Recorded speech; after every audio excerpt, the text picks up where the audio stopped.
तो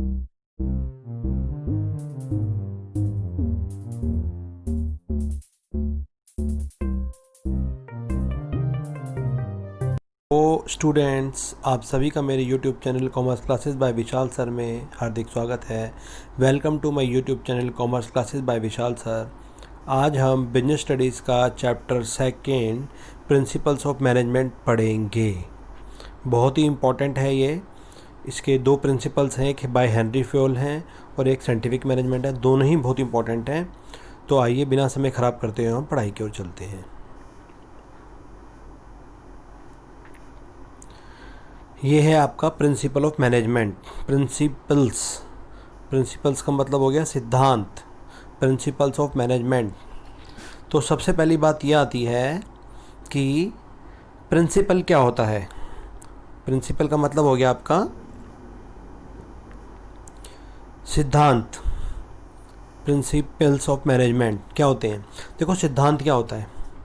जैसे एक आदमी है, वो सुबह उठता है, नहाता है, धोता है, सब काम करता है, पूजा पाठ करता है, उसके बाद कुछ खाता है। एक आदमी है, वो सुबह उठते ही बेड टी, उसको चाय चाहिए, ठीक है। चाय पीने के बाद वो सारे काम करता है, बैटरी लेता है, उसके बाद उसका दिन शुरू होता है, आँख खुलती है। तो सबके अपने अपने काम को लेकर कुछ रूल्स एंड रेगुलेशन होते हैं, कुछ नियम होते हैं जो इंसान अपनी ज़िंदगी में फॉलो करता है। तो ऐसे ही मैनेजमेंट के भी कुछ प्रिंसिपल हैं। ये लिखा प्रिंसिपल, ये प्रिंसिपल है, PAL वाला स्कूल का प्रिंसिपल होता है। हम बात करें प्रिंसिपल, तो प्रिंसिपल क्या होता है? Principle is a fundamental statement of truth that provides the guidance to through and action. एक सिद्धांत, इसको सिद्धांत बोलते हैं।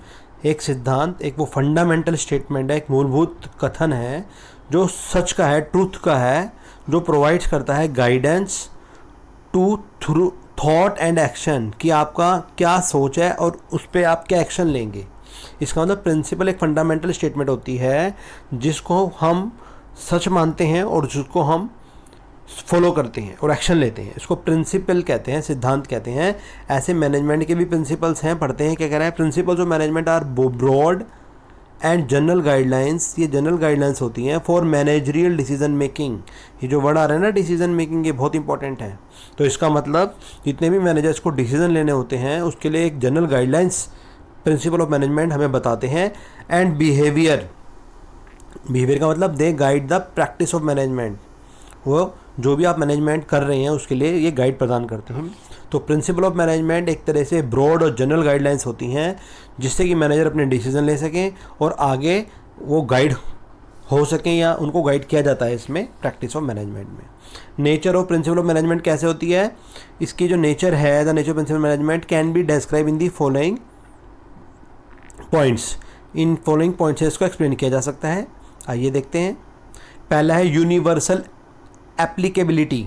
इसका मतलब जितने भी प्रिंसिपल होते हैं मैनेजमेंट के, यूनिवर्सल एप्लीकेबल होते हैं। यूनिवर्सल एप्लीकेबल का मतलब हो गया कि ये हम कहीं भी इसको अप्लाई कर सकते हैं। They can be applied in all types of organization, business as well as non business. Business भी हैं और नॉन बिजनेस भी है, सब जगह इन्हें हम अप्लाई कर सकते हैं, as well as in large enterprises. Number second है जनरल गाइडलाइंस। तो ये जनरल गाइडलाइंस प्रोवाइड करते हैं। They are general guidelines to action and decision making, however they do not provide readymade solution as the business environment is ever changing और dynamic.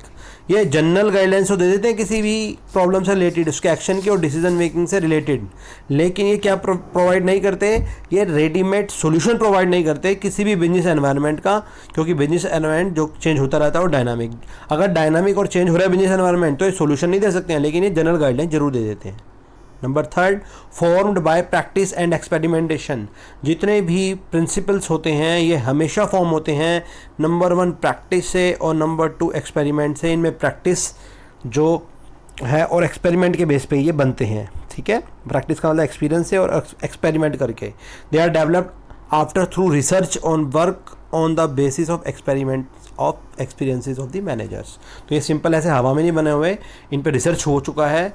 ये जो manager के experience रहे उन्हीं पे ही बने हैं। और नंबर 4 सबसे बढ़िया है, इंपॉर्टेंट है, ये है फ्लैक्सीबल होते हैं। ये मतलब ये साइंस के रूल्स की तरह रिजिड और हार्ड नहीं होते हैं, ये फ्लैक्सीबल होते हैं, which can be adapted and modified by the practicing manager as per the demands of the situation as they are man made principles. तो ये मैन मेड प्रिंसिपल है और समय आने पर इनमें मॉडिफिकेशन किया जा सकता है, थोड़ा बहुत चेंज किया जा सकता है, ठीक है, जैसी सिचुएशन डिमांड करती है।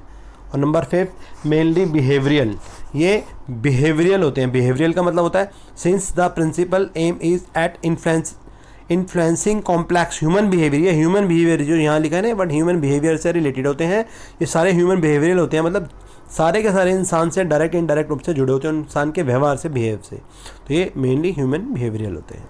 और नंबर 6 है कॉज एंड इफेक्ट रिलेशनशिप। ये बहुत इंपॉर्टेंट है। कॉज एंड इफेक्ट रिलेशनशिप का मतलब क्या है कि कारण और परिणाम संबंध, कॉज एंड इफेक्ट रिलेशनशिप बोलते हैं हम इसको।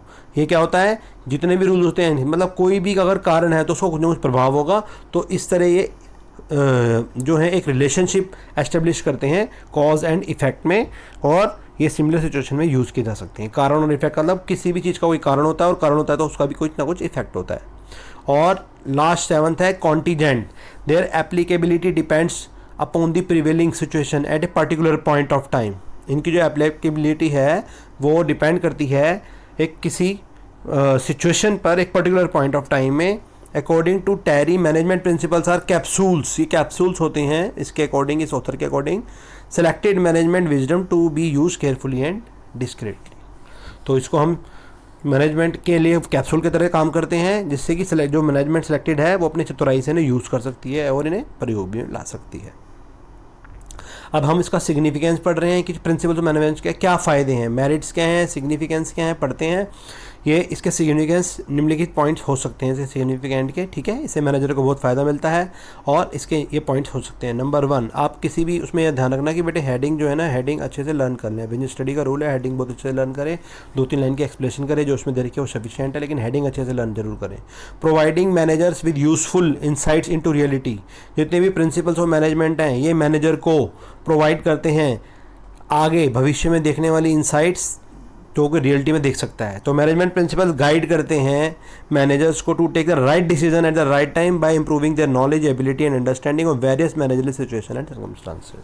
तो जो मैनेजर है उसको अपने बिजनेस से रिलेटेड जो भी डिसीजन लेने हैं, अपनी नॉलेज बढ़ानी है, एबिलिटी बढ़ानी है और बहुत सारे मैनेजर सिचुएशन को समझना है, सर्कमस्टांसेस को समझना है, तो उसके बारे में ये नॉलेज देते हैं। नंबर 2 ये आप इंपॉर्टेंट है, ये किसी में भी लिख सकते हो आप, ऑप्टिमम यूटिलाइजेशन ऑफ रिसोर्सेज, कि इससे जितने भी प्रिंसिपल मैनेजमेंट हैं इससे आपके जितने भी रिसोर्सेज हैं उनका ऑप्टिमम यूटिलाइजेशन होता है। इसका मतलब क्योंकि जो जितने भी हमारे रिसोर्सेज हैं बिजनेस में वो सारे लिमिटेड हैं और उनका बेस्ट यूज़ करना ही ज़रूरी होता है, तो इससे हम ऐसा कर सकते हैं और अपना कंट्रोल इफेक्टिव जो मैनेजमेंट है वो कर सकता है, ठीक है। तो यहाँ पर इसी में यही बात ही बोली गई है, पढ़ लेना इसको आप, इसमें यही लिखा है। They also help in the better administration में भी करते हैं और सब चीज़ों में, ताकि हम ऑर्गेनाइजेशन के ऑब्जेक्टिव अचीव कर सकें। नेक्स्ट पढ़ते हैं साइंटिफिक डिसीजन। इसके जो डिसीजन होते हैं साइंटिफिक होते हैं, किसके, प्रिंसिपल ऑफ मैनेजमेंट के। Decision based on management principles tend to be more realistic, balanced and free from the personal bias. क्योंकि हम इसके जो प्रिंसिपल्स, मैनेजमेंट के जो प्रिंसिपल हैं इसके बेस पे जो डिसीजन आते हैं वो ज़्यादा विश्वास करने वाले होते हैं, बैलेंस्ड होते हैं, संतुलित होते हैं, और पर्सनल बियास का मतलब होता है किसी भी पक्षपात से फ्री होते हैं, ठीक है। Number 4 meeting the changing environmental requirement. अगर आपके एनवायरमेंटल बिजनेस में कुछ रिक्वायरमेंट मांगता है बिजनेस चेंजिंग में, तो जो मैनेजमेंट के प्रिंसिपल हैं वो प्रोवाइड करते हैं कि इफेक्टिव और डायनामिक लीडरशिप, और इससे हम ऑर्गेनाइजेशन में जो भी चेंजेस होते हैं उसको इम्प्लीमेंट कर देते हैं, ठीक। Number 5 fulfilling social responsibility. Social responsibility का मतलब होता है, जैसे हम सभी अच्छे से जानते हैं कि हमारा बिजनेस सोशल समाज में ही एस्टेब्लिश होता है, समाज में ही पैसे कमाते हैं, समाज के लोगों को ही रोजगार देते हैं, तो हमें रिस्पॉन्सिबिलिटी भी कुछ हो जाती है बिजनेस की।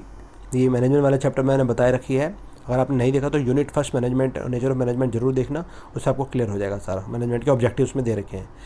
Principles of management not only help in achieving organizational goals but also guide managers in performing social responsibility for equity and fair remuneration।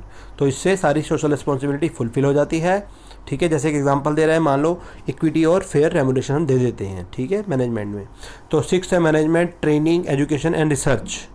तो इससे जो मैनेजमेंट की ट्रेनिंग है, एजुकेशन, रिसर्च, इस सब में हेल्प मिलती है। मैनेजमेंट प्रिंसिपल्स हेल्पफुल होते हैं in identifying the areas which existing the future manager should be trend, ताकि भविष्य में हमें किस एरिया में, किस फील्ड में काम करना है इससे हमें पता लग जाता है। They also provide the basis for future research, ये प्रदान करते हैं।